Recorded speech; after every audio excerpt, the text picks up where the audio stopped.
Semi stocks seem to struggle on the heels of the first big tech earnings reports this week. The SMH ETF hitting its lowest level in more than 2 months yesterday. But with more mega caps set to detail their AI plans and Capex spending next week, what should chip investors be watching in those reports? Let's bring in Bernstein's Stacey Rasgon. Stacey, great to see you. Good to be here. Thanks. What was it specifically, in your view, out of Alphabet's report that got Nvidia and other chip investors nervous? Yeah, it was the Capex. And don't get me wrong, the Capex guide was good, but they didn't raise it. Like the quarter actually came in, I think, a little higher than what they had suggested. And they said it would sort of sustain at some very high levels through the year, but they didn't raise it. And so that hit some of the AI stocks. And then the broader space was getting hit. We've had some reports. Most of the reports haven't been very good. So that's kind of, it has consequences. So in terms of Microsoft and Amazon next week, is it key that they actually raise Capex at this point, or has that sort of concern been erased with the sellout that we saw this week? I don't know. I mean, it certainly would be nice if they did, but we're still kind of early in the year. Like they just raised really big like recently, so we probably got some time as we go through the year. But obviously, it would be helpful. I don't know if we're going to get it yet. That's all. Stacey, thanks so much for being here. As you look forward to next week, what do you think is the larger story? More economic data overhang, or tech stocks delivering on what have been high expectations? I don't know. I focus on the stocks themselves, the semiconductor stocks, and the expectations, and that's clearly what I'll be looking at. Like the macro data points and everything are what they are. I mean, broadly for the space, though, kind of what we've been seeing in general. I mean, we've had a number of the analog stocks and some of the equipment stocks go this week. Most of the analogs, they're exposed to industrial and auto, and those people are hoping for like recovery in the back half, and most of those markets still don't look super. Semicap's been a little mixed. We had some of the U.S. guys went; they actually looked okay. We've got it. I think Lam Research goes next week. And then in my coverage, clearly, I've got Intel and AMD. Those are probably like the two that people are paying the most attention to as we go there, and they've got different things I think that people will be looking at for each of them.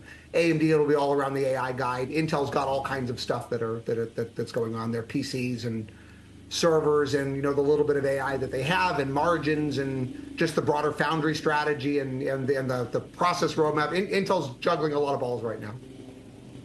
Tim, Stacey, it's Tim. So I'd like to maybe drill a little deeper there, though, because we really are seeing within those three names, significant divergence. I get why Intel is down 40% this year, and I get why Nvidia is up 140.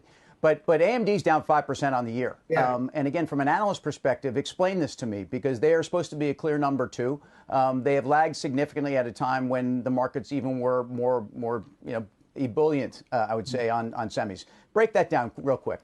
Yeah, you bet. So I think in general, all of the AI stocks recently have had a little bit of pressure just because expectations have been very high and the numbers have gotten very large, and people are starting to think through what is all this money actually going to get spent on, right? And what's the return? And so all of the stocks recently, I think, have sold off. AMD has been a little bit interesting, though. They are the number two, to some of the to Nvidia and some of the other players in the space in data center GPUs. Expectations have gone up a lot. The company's been sort of raising their AI guidance through the year, but I mean, consensus expectations are already quite a bit above that. And so I think there's a concern that while we probably will get a raise to that outlook, it likely will not be enough to be high to cause expectations to go up. Also, in the near term with AMD, there's been some worries about potential issues with their products. There's been concerns around their high bandwidth memory that they use they buy from Samsung mostly. Concerns about is that having issue, and is it causing order pushouts or cancellations? And so we'll find out, I guess, better next week when they report. But those have been some concerns in recent weeks that have been weighing on the stock and taking it down probably a little worse than maybe even some of the other AI stocks that are there. Karen? Yeah. Hi, Stacey. Thanks for being on. So turning to Nvidia for a minute. So in their last quarter, talking about Blackwell being here sooner than people thought, that seemed to be part of the big upside surprise. Do you think they need to just continue to deliver catalysts like that, or what are you expecting, sort of big picture from them? Yeah. No. So the worry going into last quarter was, a transition air pocket. They're on an architecture right now that's known as Hopper they're moving to Blackwell, and people were worried about like an air pocket and demand in between. And they, last quarter at least, they kind of took that off the table. They suggested that Hopper demand was still strong and that we would have material amounts of Blackwell as we got into the end of the year. And I don't know that I'm expecting to hear anything different than that. Clearly, again, expectations are high and like the numbers need to go up. And I actually think the numbers will be fine, although I always joke, like I think you could hand me the earnings report right now. I'm not exactly sure I could tell you what the stock would do the next day. But yeah, I think in general, the overall environment for AI spending, it's the one area actually that still looks very, very robust. I know everybody's worried about sustainability. I understand those worries broadly. I don't think the time to worry, though, is just yet.